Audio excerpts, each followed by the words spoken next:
سوال یہ آیا ہے کہ اگر کوئی عالم صاحب کو دیکھ کر یہ کہے اگر مولوی بخشے گئے نا تو ہم بھی بخشے جائیں گے،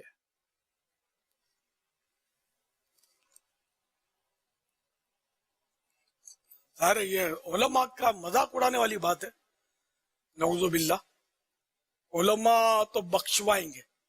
جی کہ علماء کو تو روکا جائے گا نا قیامت کے دن،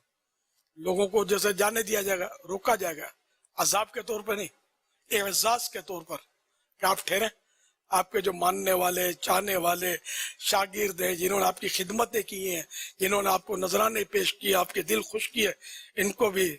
آپ بخشوائیں، ان کی شفاعت کریں۔ یہ علماء کا اعزاز ہوگا، اور جنت میں بھی ان کا اعزاز ہوگا کہ جنت میں جب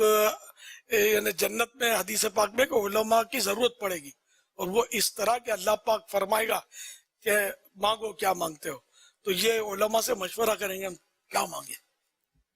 تو پھر وہ فرمائیں گے علماء کہ یہ مانگو وہ مانگو، ان کو گائیڈ کریں گے۔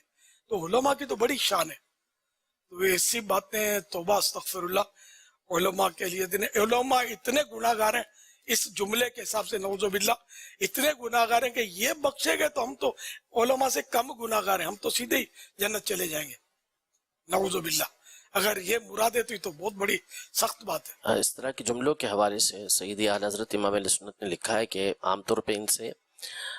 علماء مراد لیے جاتے ہیں، اور علماء کی توہین اگر مراد ہے کہ علم کی بنیاد پہ کر رہا ہے تو پھر یہ کفر بن جاتا ہے۔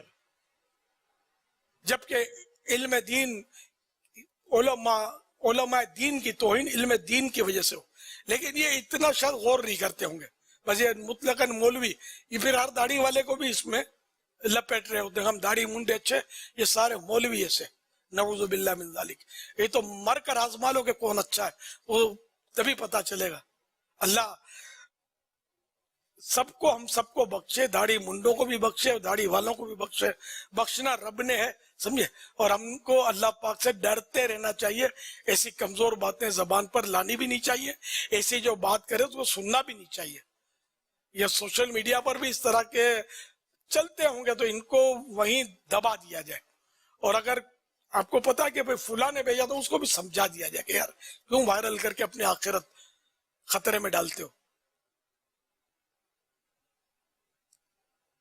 صلو علی الحبیب صلی اللہ علیہ